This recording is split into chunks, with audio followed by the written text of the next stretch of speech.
So ayan mga ka-agri, ito yung order ni ma'am, 40 heads na mga 3 months old na mga pullets, tsaka 10 3 months old na mga kakiril. So bali 5 heads per box yung ilalagay natin mga ka-agri para hindi masyadong masikip.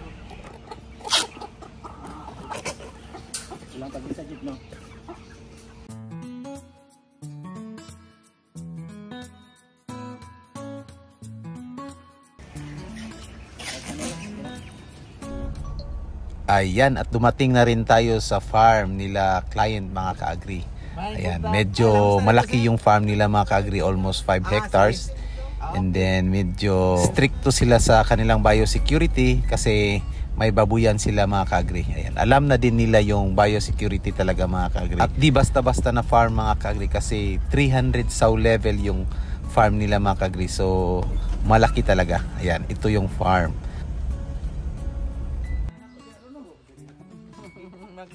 So malaki talaga yung farm nila. And then sa ngayon nagsi-shift sila, tinatry nila itong Rhode Island Red. Kasi for some reason suminto po muna sila sa pag-alaga ng mga baboy. So tara.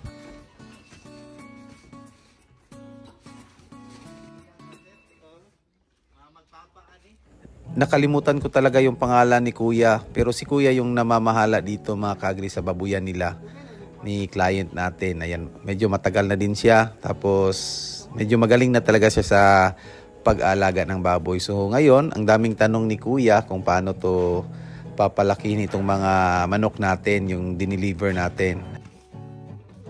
Bali yung plano nila Kuya mga ka-agri, isagad yung ratio ng manok natin dito. 9 na hens yung ilalagay dito, tapos isang rooster pag pwede na sila i-breed.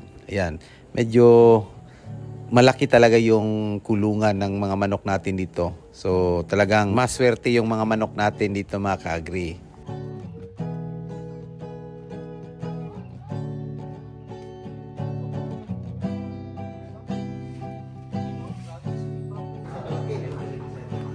Siyam ka pa sa kalaki. Kuha na lang paabot kay mag-start na pangipot sir 5 months man. So paabot ka o mga pila ka 2 months siguro sir, taas ang 2 months ana. Basta sakto lang yung pagkakarana. Murag layo na December doon sir. 4-5. 5. Bata ka kayo. Siyang lang niya.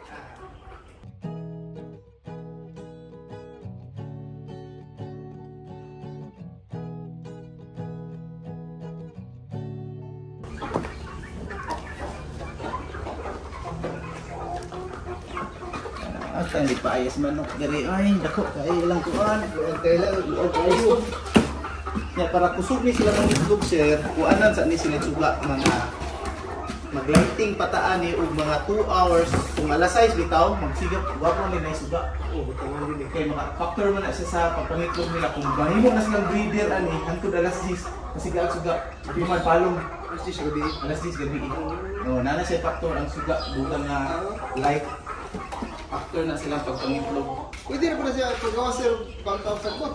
Pwede rin. Kagwapo na Ang dami talaga nilang building mga ka-agri. Sa ngayon hindi pa nila ito ginagamit. Ayan. Pila na? 2, 4, 6, 8, 10, 11. Sobrang daming tanong ni Kuya while binaba natin tong mga manok. Ayan. O tinanong ni Kuya kung malaki ba yung farm natin. Sinabi ko, ayan, backyard lang yung farm natin. Ano kayo backyard nang ang mua, puno kayo di ay, puno pero sakto lang jud ang kulungan mo sa breeder. Tunga ni, kani. Oo, tunga ana.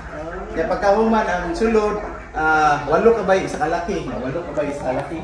Oh, kaya pagkahuman pasulod yun na siya nang mga di-old na pud mi area sa di-old. Kuman 1 month, 2 months, 3 months, hantod 4 months. Sabi dito lay. Nya maana magpamalit sir. Lagi. Ay, ruling na dai mo. Oh, na ruling na oy. Ano yung plano ni sir? Yan. Laki na. Laki nakagawas.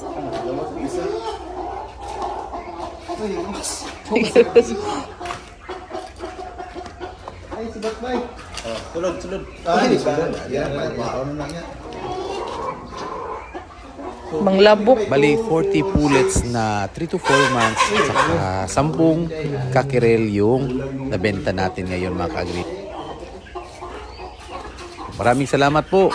God bless and happy farming!